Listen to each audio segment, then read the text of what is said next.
Minha nora riu dos meus presentes humildes. A risada dela cortou o ar da sala, fina e cruel como vidro quebrado. O cheiro de peru assado e alecrim, que até um segundo atrás era o perfume da minha felicidade, de repente pareceu o cheiro de um velório. Naquele instante, o mundo parou. E eu soube que o que eu fizesse a seguir mudaria tudo para sempre. Fique comigo até o fim desta história. Se inscreva no canal. Deixe o seu like e me diga nos comentários de que cidade você está me assistindo, se é do seu trabalho, do sofá de casa ou de qualquer lugar onde uma boa história encontre abrigo. Meu nome é Lourdes Guimarães, tenho 68 anos e minhas mãos carregam mais histórias do que minha boca.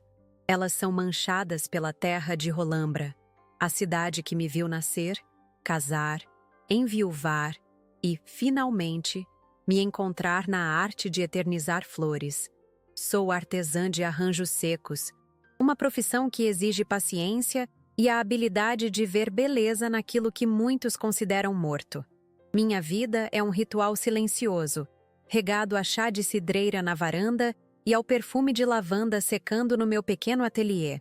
Mas a paz que eu cultivo com tanto esmero é testada todo Natal, desde que meu único filho, Heitor, se casou com Patrícia.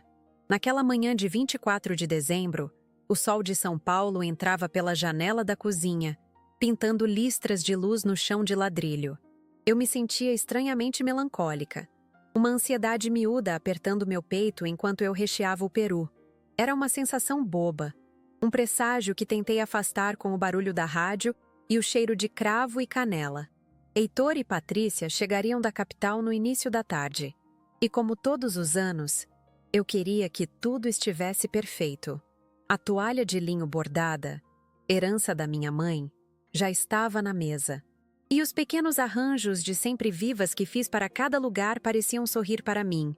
Eles chegaram pontualmente às 2. Heitor me deu um abraço rápido, um abraço que parecia ter pressa, e seus olhos não encontraram os meus por mais de um segundo. Patrícia, por outro lado, me analisou de cima a baixo antes de oferecer um beijo no ar, perto da minha bochecha. O perfume dela, cítrico e caro, invadiu minha casa e brigou com o cheiro de comida e de flores. Ela usava um vestido de seda verde que custava mais do que meu faturamento de 2 meses. Naquele momento, eu soube que a ansiedade da manhã não era boba. Era um aviso. A ceia começou. A conversa fluía artificialmente, pontuada por elogios calculados de Patrícia à minha comida, sempre seguidos de uma comparação com algum restaurante chique de São Paulo. Lourdes, seu tender está divino, quase tão bom quanto aquele que comemos no D. O M. Heitor apenas sorria, um sorriso tenso que não chegava aos olhos. Foi durante a troca de presentes que a bomba, que eu senti se formando o dia todo, finalmente explodiu. Entreguei a Patrícia minha caixa de madeira, entalhada à mão, com os sachês de alfazema e o porta-retrato com a foto do Heitor menino. Ela abriu, e o sorriso amarelo que se formou em seus lábios foi o prelúdio do desastre. Virando-se para uma prima, ela sussurrou, mas num tom feito para ser ouvido. Coitada. Todo ano a mesma coisa. Pelo menos serve para mofar no fundo da gaveta, né? A risada que veio depois foi o som que partiu meu coração. Não foi uma risada alta, mas foi afiada, precisa, e encontrou seu alvo em cheio. O calor subiu pelo meu pescoço e se instalou no meu rosto, queimando. Olhei para Heitor, esperando uma defesa, uma palavra, um olhar de reprovação para a esposa. Mas ele não fez nada. Ele apenas olhou para o próprio prato, de repente muito interessado num grão de arroz perdido. O silêncio do meu filho doeu mais do que a zombaria da minha nora. Foi a confirmação de que, naquele novo mundo deles, o meu amor, expresso naquelas flores secas, não valia nada. Um filme passou na minha cabeça em 1 segundo. Lembrei de Heitor, aos 7 anos, me trazendo um colar de macarrão pintado com guache. Ele disse que era a joia mais preciosa do mundo. E eu usei aquele colar por 1 semana. Até no supermercado, com um orgulho que me fazia caminhar mais ereta. Onde estava aquele menino? O que aquela mulher tinha feito com ele? O meu presente não era apenas um objeto, era meu tempo, minha dedicação, a materialização de um afeto que vinha das raízes da minha alma, e ela havia cuspido nele. A sala ficou em um silêncio constrangedor. Minha sobrinha tentou mudar de assunto, falando sobre o calor, sobre a novela, qualquer coisa para preencher o vácuo deixado pela crueldade. Mas o estrago estava feito. A alegria da noite tinha se esvaído, deixando para trás um resíduo amargo de humilhação. Patrícia, percebendo que talvez tivesse ido longe demais, não pediu desculpas. Apenas pegou sua taça de espumante e deu um gole, os olhos brilhando com uma satisfação mal disfarçada. Ela tinha vencido mais uma vez. Naquele instante, a dor começou a se transformar em outra coisa, algo mais frio e afiado. Uma clareza cortante que atravessou a névoa da minha tristeza. Eu não era uma coitada. Eu era uma mulher que sobreviveu à viuvez, que construiu um negócio com as próprias mãos, que transformou fragilidade em arte. A minha vida inteira foi um testemunho de força silenciosa, como as flores que eu secava, que pareciam frágeis, mas guardavam sua beleza para sempre. E eu não permitiria que aquela mulher me reduzisse a um sussurro debochado na minha própria casa. Heitor continuava de cabeça baixa. Ele parecia um estranho para mim, um homem que eu não reconhecia. A lealdade dele não estava mais comigo. E essa era a verdade mais dolorosa de todas. Ele havia escolhido. E ao escolher o silêncio, ele escolheu o lado dela. Vi Patrícia ajeitar o cabelo, um gesto de vaidade e poder, como se nada tivesse acontecido. Ela era a rainha daquele pequeno teatro, e nós todos éramos seus súditos amedrontados. A conversa foi retomada, aos tropeços, mas eu não ouvia mais nada. Eu estava focada no ritmo da minha própria respiração, sentindo a raiva se assentar no meu peito, não como um fogo descontrolado, mas como uma brasa firme e quente. Era uma raiva justa, a raiva de uma mãe que se sentiu traída, a raiva de uma artesã que viu seu trabalho ser desprezado, a raiva de uma anfitriã que foi humilhada em sua própria mesa de Natal. Então, Patrícia começou a distribuir seus presentes. Eram embrulhos perfeitos, de lojas caras. Para a prima, uma bolsa de grife. Para um tio, um uísque importado. Eram presentes que gritavam dinheiro, mas não diziam nada sobre quem os recebia. Eram troféus, não afetos. Ela agia como uma benfeitora, distribuindo sua generosidade calculada. E todos agradeciam com sorrisos sem graça, cúmplices daquela farsa. O cheiro de peru no meu prato intocado agora me enjoava. A decoração da mesa, que eu montei com tanto carinho, parecia uma piada. Cada florzinha, cada fita, cada detalhe que representava meu amor por aquela data, por aquela família, agora parecia ingênuo, tolo. Patrícia tinha conseguido, com uma única frase, envenenar a memória mais sagrada do meu ano. Ela se levantou e caminhou até a árvore de Natal, de onde pegou uma caixa grande, retangular, embrulhada num papel dourado reluzente com um laço de veludo vermelho impecável. Ela se virou para mim, e seu sorriso era a imagem da falsa doçura. Esse é o seu, sogrinha.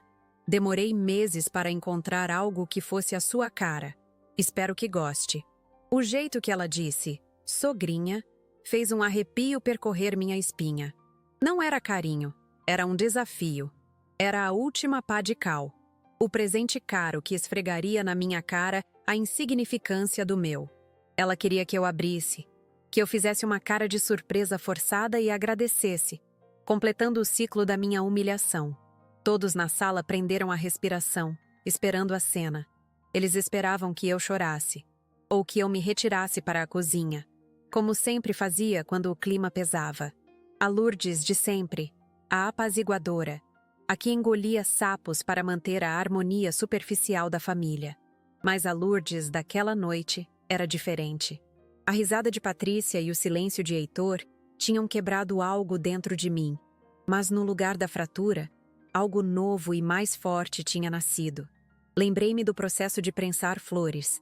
Você as coloca sob uma pressão imensa, esmagando-as até que toda a umidade se vá. Parece um ato de destruição, mas é o que preserva sua forma e sua cor para sempre. Naquele momento, eu me senti como uma daquelas flores, pressionada, esmagada, mas não destruída, preservada. Olhei para as minhas mãos sobre a mesa, as pequenas cicatrizes dos espinhos de rosa, as manchas de terra que nunca saíam completamente, o cheiro de eucalipto impregnado na pele. Essas mãos eram a prova da minha vida, do meu trabalho, da minha dignidade. Eram mãos que criavam, não que destruíam, e elas não tremiam. Dei um último olhar para Heitor, uma última chance silenciosa. Ele finalmente levantou a cabeça e nossos olhos se cruzaram por uma fração de segundo. No olhar dele, eu não vi arrependimento. Vi pânico. O pânico de quem sabe que está errado, mas tem medo demais para fazer o que é certo. Foi o suficiente. A última conexão se partiu. A decisão se formou em minha mente, clara e inabalável como uma rocha. Isso não era sobre vingança. Era sobre verdade. Era sobre mostrar a todos naquela sala, especialmente ao meu filho, a natureza do ouro que eles tanto admiravam.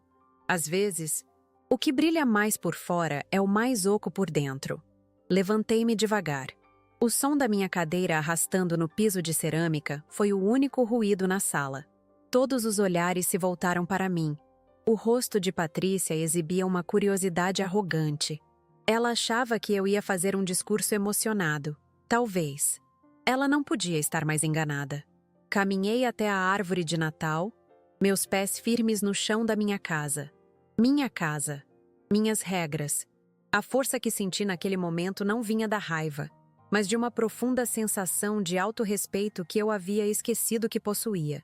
Eu não era uma vítima. Eu era a matriarca daquela família, e era hora de agir como tal. Peguei a caixa dourada das mãos de Patrícia. Era leve, quase vazia. O laço de veludo era macio sob meus dedos. Segurei o presente na frente do meu corpo e me virei para encarar a todos, um por um, demorando meu olhar em Heitor e, finalmente, em Patrícia. Um sorriso sereno, o primeiro sorriso genuíno da noite, surgiu em meus lábios. Patrícia, querida, acho que você tem razão. Minha voz saiu calma, mas com um peso que fez todos se encolherem. Presentes precisam ter significado.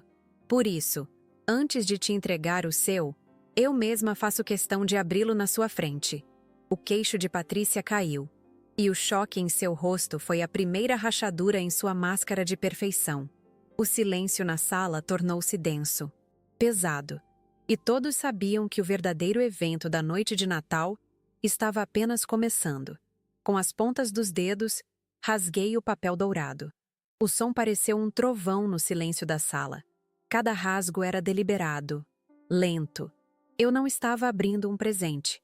Estava dissecando uma mentira. Sentia os olhos de todos em mim, um peso coletivo que tentava me empurrar de volta para a minha cadeira, para o meu lugar de senhora boazinha e silenciosa. Mas meus pés estavam fincados no chão. Olhei para Heitor, cujo rosto estava pálido, uma máscara de pavor. Ele sabia. No fundo, ele sabia que o que quer que estivesse naquela caixa seria o estopim de algo que ele não teria coragem de apagar.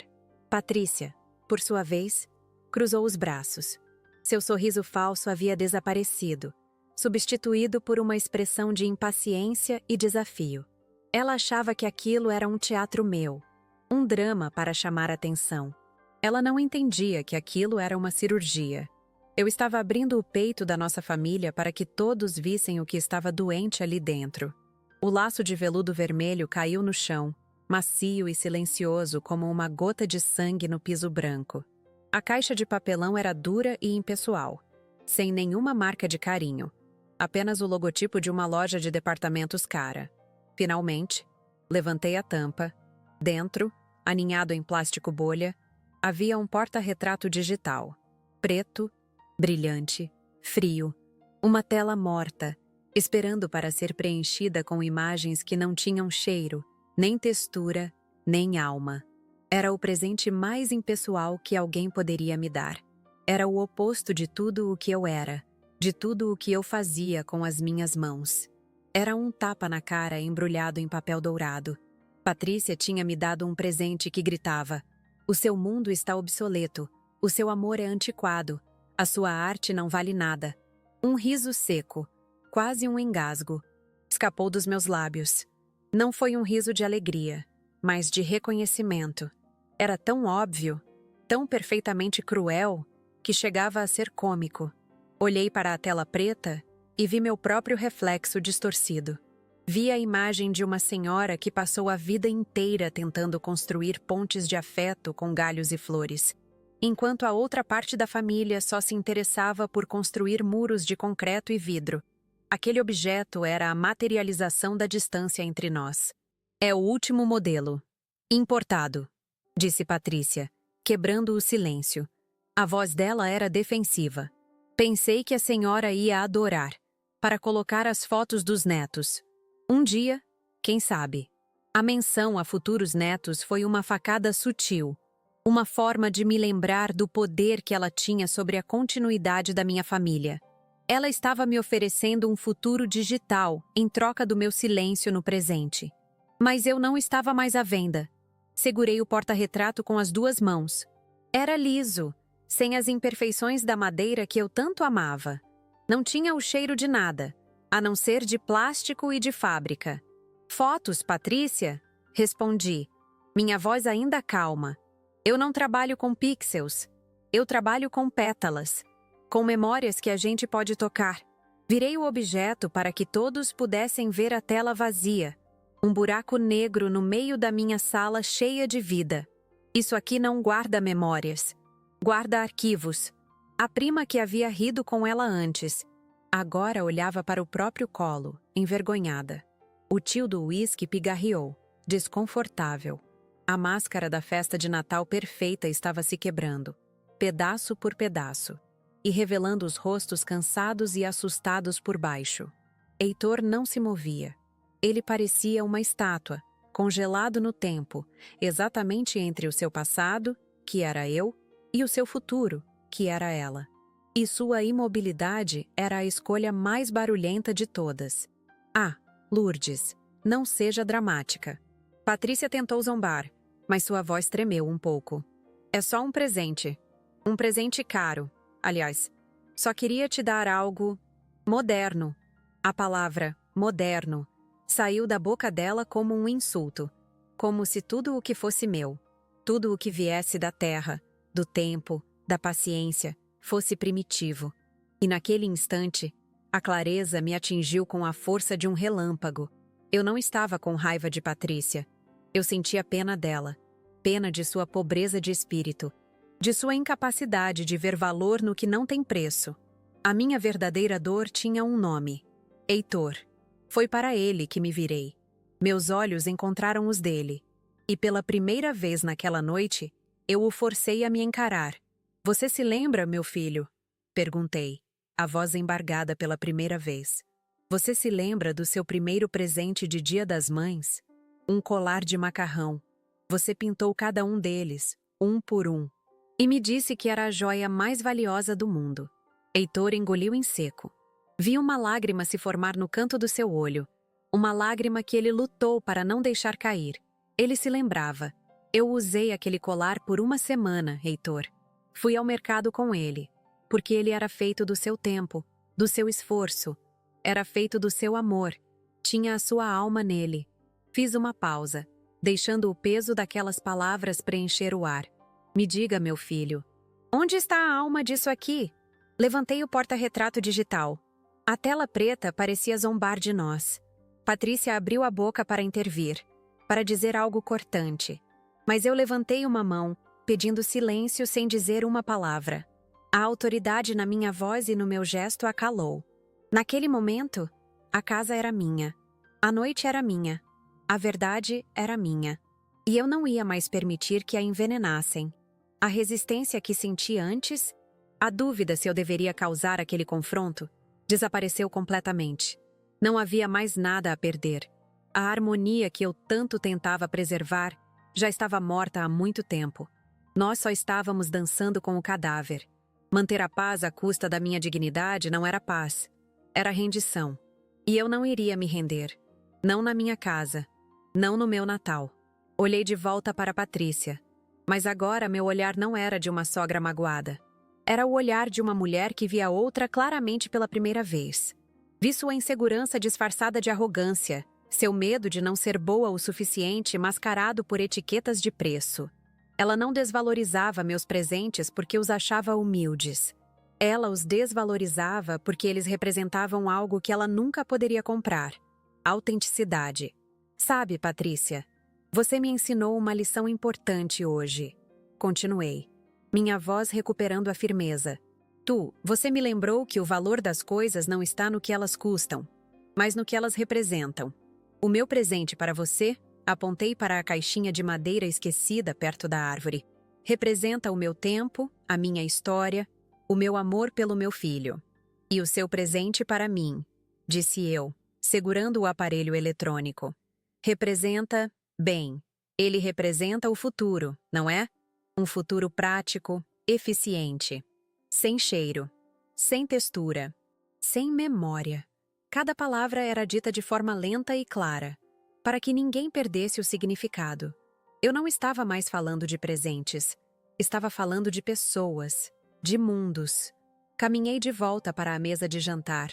O peru estava frio, as velas estavam quase no fim, chorando cera sobre a toalha de linho da minha mãe. O cenário da minha ceia perfeita agora parecia o palco de uma tragédia. Mas eu não me sentia triste. Pela primeira vez em anos, eu me sentia livre. Livre da obrigação de fingir, de agradar, de engolir a amargura em nome de uma paz que não existia. Coloquei o porta-retrato digital sobre a mesa, bem no centro, como se fosse uma peça central indesejada. Ele ficou ali, um retângulo preto de silêncio, absorvendo toda a luz e a cor da sala. Era um intruso, um objeto estranho que não pertencia àquele lugar, assim como a mulher que o trouxera. Heitor finalmente se mexeu. Ele fez menção de se levantar, de vir até mim, talvez para pedir desculpas, para tentar consertar o que havia sido quebrado. Mas ele olhou para Patrícia, e o olhar dela, frio e possessivo, o prendeu na cadeira. Ele afundou de volta no seu lugar, derrotado. E ali, eu entendi que meu filho não precisava de uma mãe para defendê-lo. Ele precisava crescer e aprender a se defender sozinho. Eu sabia o que precisava fazer. A decisão não foi tomada com raiva, mas com uma serenidade dolorosa, como a de um cirurgião que precisa amputar um membro para salvar o corpo. Era preciso cortar o que estava doente. Era preciso redefinir as fronteiras, reconstruir os muros da minha própria casa, do meu próprio coração, para que minha paz não fosse mais invadida e vandalizada. O chamado para a mudança, que começou com um sussurro de ansiedade pela manhã, agora era um grito dentro de mim. Eu não podia mudar, Patrícia. E, dolorosamente, eu percebi que não podia mais mudar, Heitor. Mas eu podia e iria mudar a forma como eu permitia que eles me tratassem. A era de Lourdes, a apaziguadora, havia terminado naquela noite de Natal, com um último olhar para a cena congelada, minha nora furiosa, meu filho quebrado e o resto da família como testemunhas mudas. Peguei meu presente de volta, a caixinha de madeira entalhada, que Patrícia havia desprezado. Senti o calor da madeira nas minhas mãos, o cheiro suave de alfazema que escapava pelas frestas. Era real, era meu. Acho que houve um engano. Falei para a sala inteira, mas meus olhos estavam fixos nos de Patrícia. Este presente não é para você. Ele é para alguém que entenda o valor do tempo. Alguém que saiba que as coisas mais preciosas da vida não vêm com etiqueta de preço. Abri a caixinha na frente de todos. O cheiro de lavanda se espalhou pela sala. Um perfume de calma e de verdade, que parecia purificar o ar pesado. Tirei o porta-retrato que eu mesma fiz, com a flor prensada ao lado da foto do meu Heitor menino, o menino do colar de macarrão, o menino que eu ainda amava, mas que precisava deixar ir. Este aqui, disse eu, segurando o pequeno quadro de madeira com uma firmeza que surpreendeu a todos, inclusive a mim. Vai ficar comigo, para me lembrar do que é real. Coloquei o porta-retrato digital de volta na sua caixa de papelão, fechei a tampa e empurrei-a suavemente pela mesa, até que parasse na frente de Patrícia. E este Minha voz era um sussurro, mas ecoou como um decreto. Pode ficar com você, para te lembrar do que você está perdendo. Eu me virei, dando as costas para a mesa, para o peru frio, para o meu filho e sua esposa. Eu aceitei a mudança. E ao caminhar em direção à minha varanda, para respirar o ar da noite, eu sabia que nada, absolutamente nada, seria como antes. O ar gelado da noite na varanda foi como um tapa de despertar. Ele não me fez tremer de frio, mas de uma clareza que doía. O cheiro de jasmim-manga do meu jardim lutava para apagar o perfume caro e artificial de Patrícia, que ainda parecia impregnado na sala.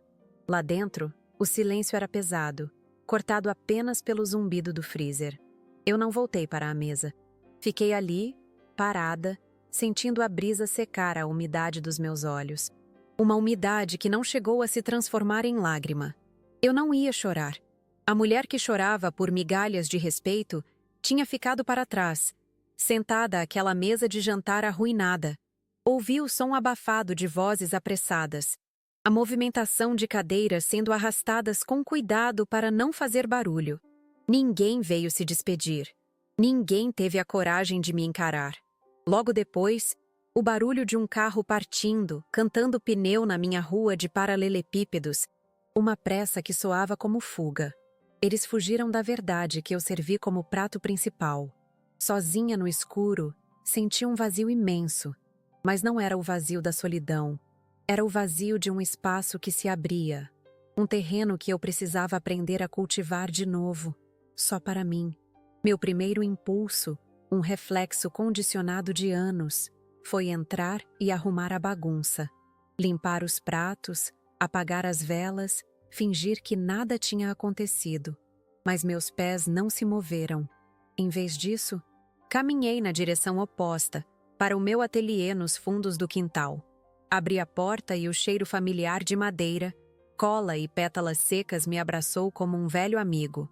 Ali, naquele caos organizado de galhos, fitas e ferramentas, eu me sentia em casa. Mais em casa do que na sala de jantar que acabara de ser profanada. Liguei a pequena luminária da minha bancada de trabalho e meus dedos, quase por vontade própria, encontraram um pedaço de cedro que eu estava guardando para um projeto especial. Peguei meu estilete mais afiado e comecei a entalhar. Sem plano, sem desenho. A madeira resistia, depois cedia. Cada lasca que caía no chão era como uma camada de mágoa sendo removida de mim.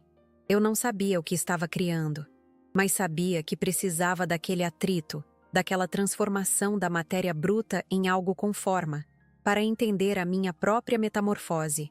Por um instante, a imagem do rosto de Heitor, pálido e assustado, invadiu minha mente. Um nó se formou na minha garganta. Será que eu tinha ido longe demais? Será que, na ânsia de defender minha dignidade, eu tinha destruído a ponte que me ligava ao meu único filho? O medo, frio e rasteiro, tentou me puxar de volta para o papel da mãe conciliadora. A velha Lourdes sussurrou no meu ouvido que um filho vale mais que o orgulho. Mas uma nova voz, mais forte e mais clara, respondeu: um filho que te pede para engolir veneno em nome da paz não conhece o significado do amor. Passei a noite em claro, entre o trabalho na madeira e goles de chá de camomila. O sol nasceu, pintando o céu de olambra com tons de rosa e laranja. E eu não senti o cansaço. Senti uma estranha energia, uma lucidez que vinha da exaustão. Pela manhã, em vez de me sentar na varanda para remoer a noite anterior, fiz algo diferente. Vesti minha melhor roupa de trabalho. Preparei um café forte e voltei para o ateliê com um propósito. Decidi que faria a peça mais complexa e bonita que já tinha feito. Seria a minha resposta. Não para eles, mas para mim mesma. O telefone tocou por volta das 9 da manhã. Era minha sobrinha, a que tentou mudar de assunto na noite anterior. A voz dela era cautelosa, cheia de tias e pausas longas. Tia Lourdes, a senhora está bem? Foi uma noite difícil, né? Ela queria saber se eu estava arrependida, se eu ia ligar para Heitor, se eu ia tentar consertar as coisas.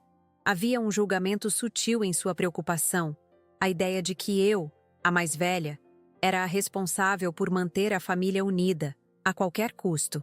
Estou ótima, querida. Nunca estive melhor, respondi, e a firmeza na minha própria voz me surpreendeu.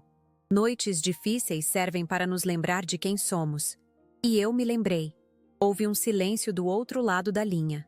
Eu não dei a ela a brecha para me aconselhar a ter paciência ou a perdoar. Apenas agradeci a ligação e disse que tinha muito trabalho a fazer. Desligar aquele telefone foi meu primeiro ato de rebeldia consciente no novo dia. Foi a primeira vez que eu protegi minha paz sem pedir desculpas por isso. A manhã se arrastou, e a cada hora que passava sem notícias de Heitor, a esperança tola de que ele me ligaria para pedir perdão ia morrendo.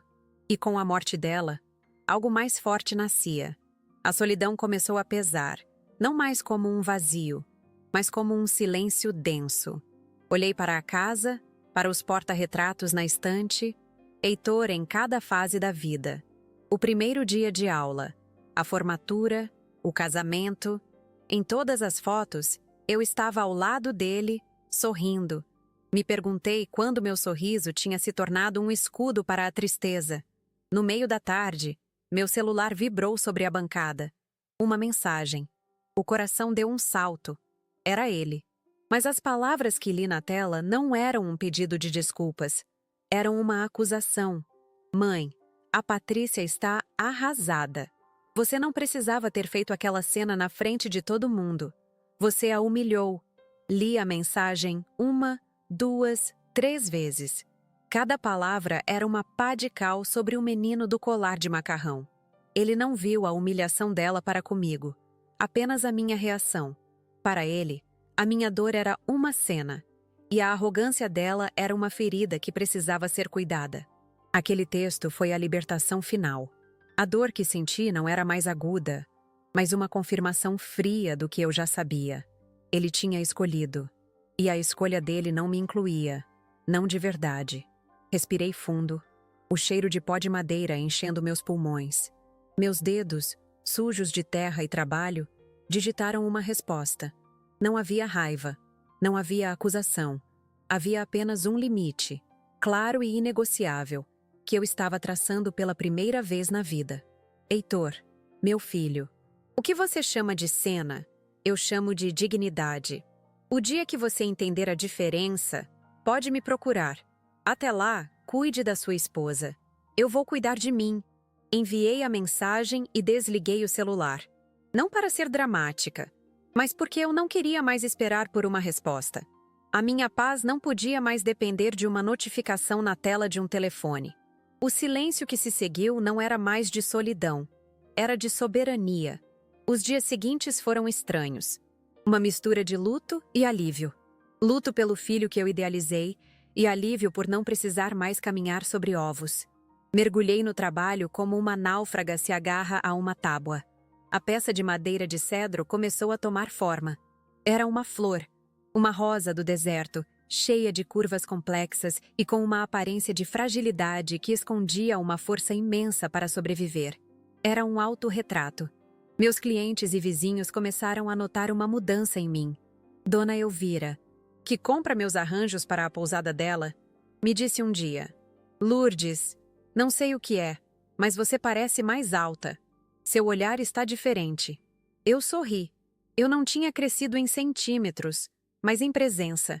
Eu parei de me encolher para caber nos espaços apertados que os outros definiam para mim.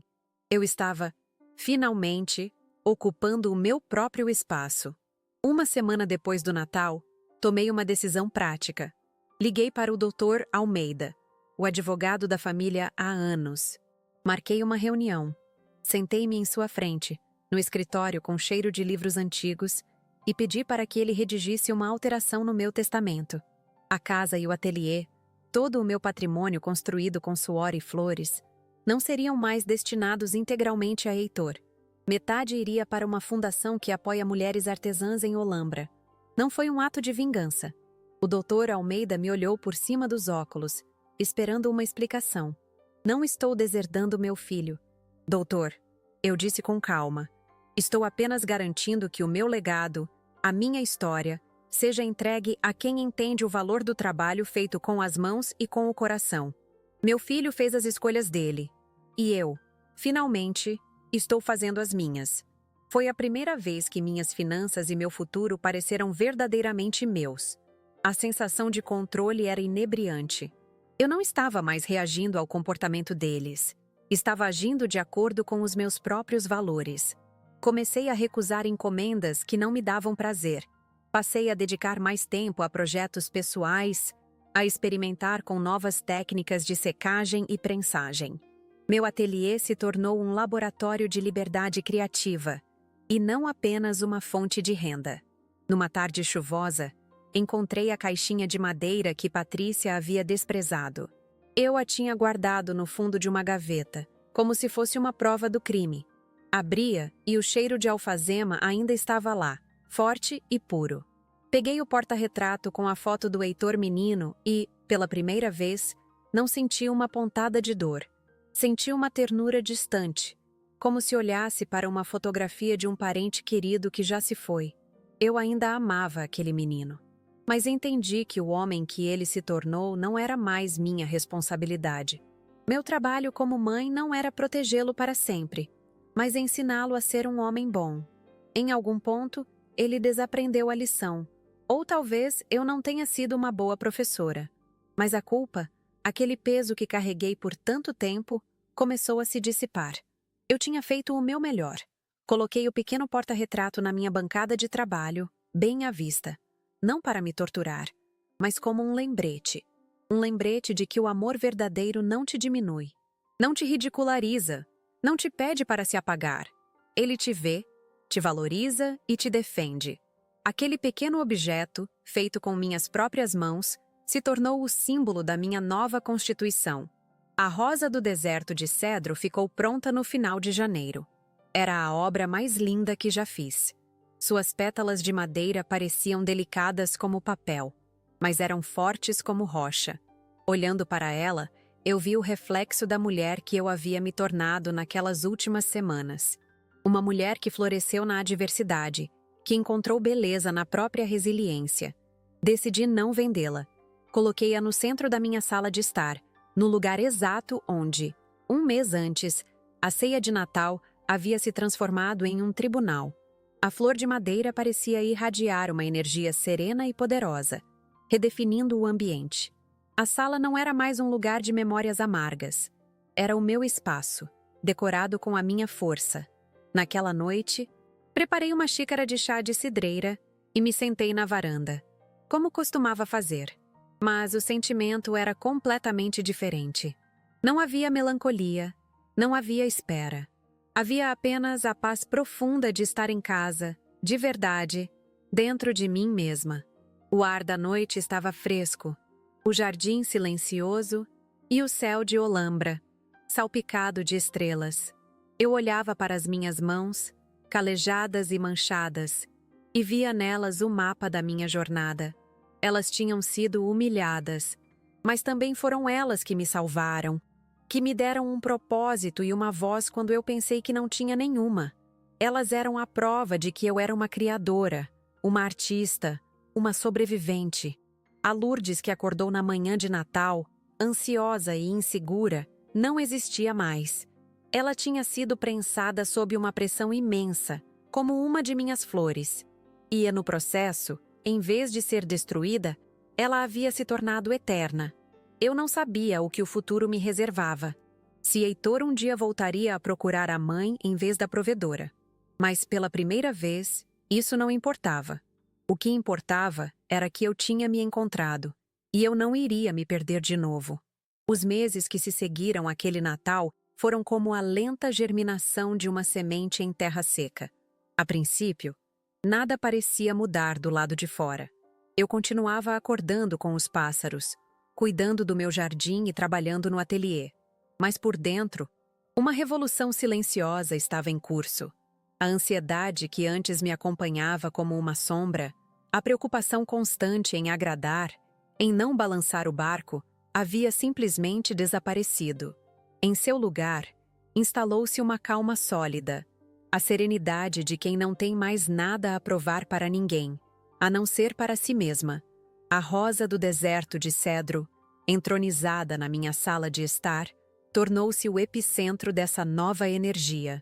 Amigos e vizinhos que vinham me visitar ficavam hipnotizados por ela. Não era apenas uma escultura, era um testemunho. Dona Elvira, da pousada, foi a primeira a verbalizar o que todos sentiam. Lourdes, esta peça tem alma. Ela conta uma história sem dizer uma palavra. E sem que eu percebesse, a história da minha ceia de Natal começou a circular por Olambra.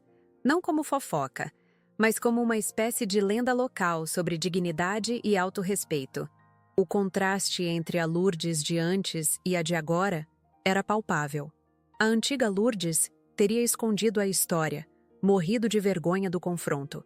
A nova Lourdes, quando perguntada sobre a inspiração para a escultura, simplesmente sorria e dizia: ela nasceu numa noite em que decidi parar de aceitar presentes que vinham com um preço alto demais para a minha alma. Essa frase, dita com tranquilidade, tinha um poder imenso. As pessoas não viam amargura em mim, mas uma força que as inspirava. As encomendas no ateliê mudaram de perfil. Antes, eu vendia arranjos decorativos. Agora, as pessoas queriam uma peça da Dona Lourdes. Elas não compravam mais um objeto, compravam um pedaço da minha história, um símbolo daquela resiliência silenciosa. Tive que começar a recusar pedidos, não por arrogância, mas para proteger a integridade do meu trabalho. Cada peça precisava ter tempo para nascer, para absorver a minha paz. E eu não iria transformar minha arte em uma linha de produção. Um dia, um hóspede da pousada de Elvira, um jornalista de uma revista de decoração e estilo de vida, viu a rosa do deserto e ficou fascinado. Ele me procurou, pediu para ouvir a história e, uma semana depois, estava de volta com um fotógrafo. A matéria saiu 2 meses depois. Não era sobre uma artesã de Olambra, era sobre a Dama das Flores e a Arte da Dignidade. A foto principal era um retrato meu no ateliê, com as mãos sujas de terra. E, ao fundo, a escultura de cedro, iluminada pela luz da tarde. A repercussão foi algo que eu jamais poderia imaginar. Meu telefone não parava de tocar. E-mails de todo o Brasil.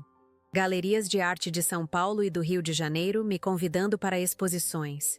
Mulheres, muitas mulheres, escreviam não para encomendar uma peça, mas para agradecer. Sua história me deu coragem para impor um limite que eu precisava há anos, dizia uma. Eu também decidi parar de aceitar presentes envenenados. Confessava outra. Eu percebi que a minha dor, a minha pequena batalha na sala de jantar, não era só minha. Era a história de muitas. Com o avanço financeiro inesperado, a primeira coisa que fiz foi concretizar a promessa que fiz a mim mesma. Contratei o Dr. de Almeida não apenas para alterar meu testamento, mas para me ajudar a criar a Fundação Mãos que Florescem. O objetivo era simples: oferecer microcrédito e mentoria para mulheres artesãs da região, para que elas pudessem transformar seu talento em independência. A primeira reunião, com 12 mulheres na minha varanda, foi mais emocionante do que qualquer vernissagem galeria chique. Ver o brilho nos olhos daquelas mulheres, algumas bem mais jovens, outras da minha idade, que nunca tiveram uma oportunidade. Foi a verdadeira conquista.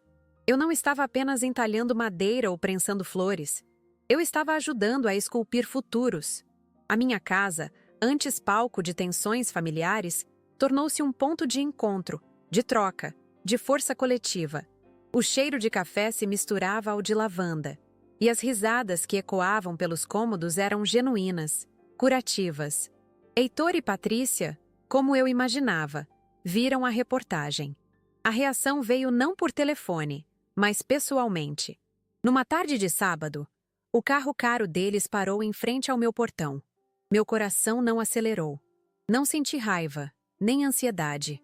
Senti apenas uma curiosidade distante. Abri a porta e os convidei a entrar, como faria com qualquer visita. Eles pararam na sala, olhando para a rosa do deserto com uma mistura de espanto e incredulidade. Patrícia foi a primeira a falar, com um tom de voz adocicado que não combinava com seus olhos. Sogrinha, nós vimos a matéria. Que coisa incrível! Quem diria que aquele seu hobby se tornaria isso tudo? Estamos tão orgulhosos! A palavra hobby ainda estava lá, o resquício do velho desprezo, agora disfarçado de admiração. Ela não entendeu nada. Ela via o sucesso, o dinheiro, a fama, mas não via a jornada.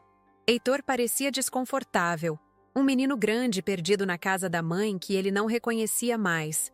Mãe, a gente queria, sei lá, se reaproximar. As coisas ficaram estranhas. Ele olhava para os próprios pés, incapaz de me encarar. Ele não veio pedir perdão pelo que aconteceu, mas para tentar se reconectar com a mãe famosa que eu havia me tornado. A motivação era a mesma de antes, apenas com uma nova embalagem. Ofereci a eles um copo de água, o gesto mínimo de hospitalidade. Sentei-me na minha poltrona, de frente para eles, e sorri. Um sorriso sereno, sem ironia. Fico feliz que estejam bem. Eu também estou. Muito bem, na verdade. Não havia convite para ficarem. Não havia perguntas sobre a vida deles. Havia um limite polido, mas intransponível, no ar. Eu não precisava mais da aprovação deles. A minha vida estava cheia, plena, e não havia mais espaço para a toxicidade que eles traziam. Eles perceberam o recado. A visita foi curta, constrangedora para eles, libertadora para mim. Quando o carro deles partiu, eu não senti tristeza. Senti o alívio final, o fechamento de um ciclo. Eu os amava, de uma forma distante. Heitor sempre seria meu filho, mas eu aprendi a amar a mim mesma muito mais. E esse amor próprio era o guardião da minha paz. Um cão de guarda que não permitiria mais invasores. Minha sobrinha, a mesma que me ligou preocupada, me procurou um tempo depois. Desta vez, o tom era diferente. Era de admiração. Tia, eu nunca vou esquecer o que a senhora fez naquele Natal. Eu achava que a senhora tinha destruído a família. Hoje eu vejo que a senhora salvou a si mesma. E, de certa forma, me ensinou que eu também posso fazer isso. Aquele reconhecimento, vindo de dentro da família, foi um bálsamo. A vida seguiu seu curso, mas com uma nova melodia. As estações mudaram. Meu jardim floresceu, e murchou, e floresceu de novo. Minha rotina continuou a mesma, mas a qualidade da minha presença no mundo era outra. Eu caminhava mais ereta. Minha voz era mais firme, meu riso mais fácil. Deixei de ser uma coadjuvante na vida dos outros para me tornar a protagonista da minha própria história. Hoje, quando olho para as minhas mãos, não vejo apenas as marcas do trabalho. Vejo as linhas de uma vida resgatada. Cada calo, cada cicatriz, é uma medalha de honra. Elas são a prova de que a força não está na ausência de feridas, mas na capacidade de transformá-las em arte, em beleza, em um legado que floresce muito além de nós.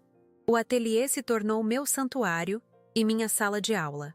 As mulheres da fundação vêm e vão, trazendo suas histórias, seus medos e suas esperanças. Eu as ensino a prensar flores, a entalhar madeira, mas a lição mais importante que tento passar é a de que o material mais precioso que elas têm são suas próprias mãos e a dignidade que reside nelas. Refletindo sobre tudo, percebo que a maior lição que Patrícia me deu não foi a da humilhação, mas a da oportunidade. A risada dela foi o som do meu despertador. Ela me forçou a abrir os olhos para uma verdade que eu me recusava a ver. Eu estava permitindo que meu valor fosse definido por outros. A dor daquele momento foi a pressão necessária para que a minha verdadeira essência, como uma flor prensada, se revelasse em sua forma mais duradoura.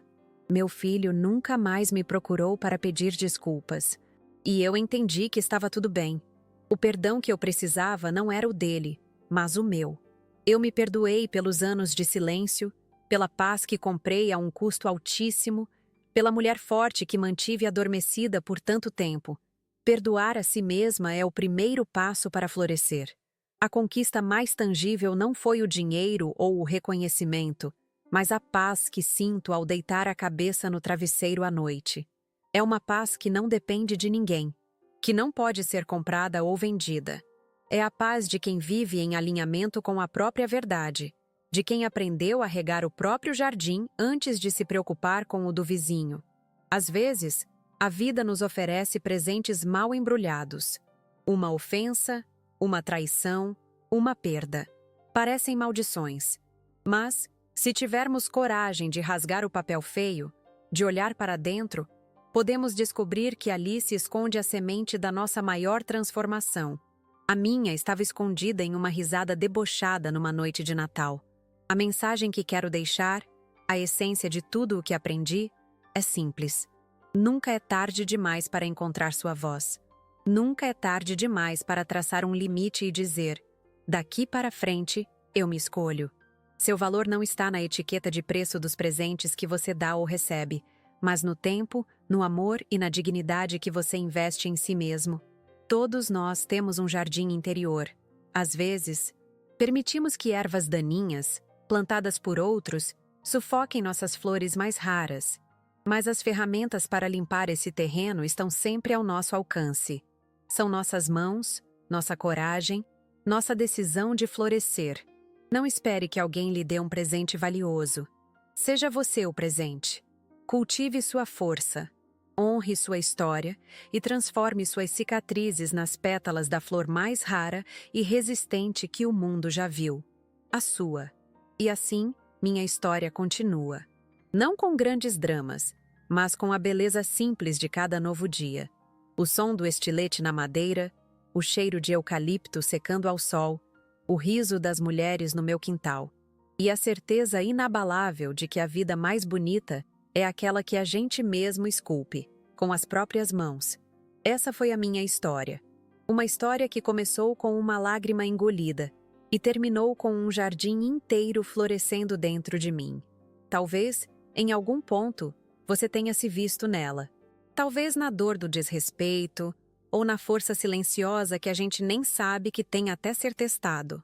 A verdade é que todos nós temos nossos presentes humildes que o mundo, às vezes, não sabe valorizar.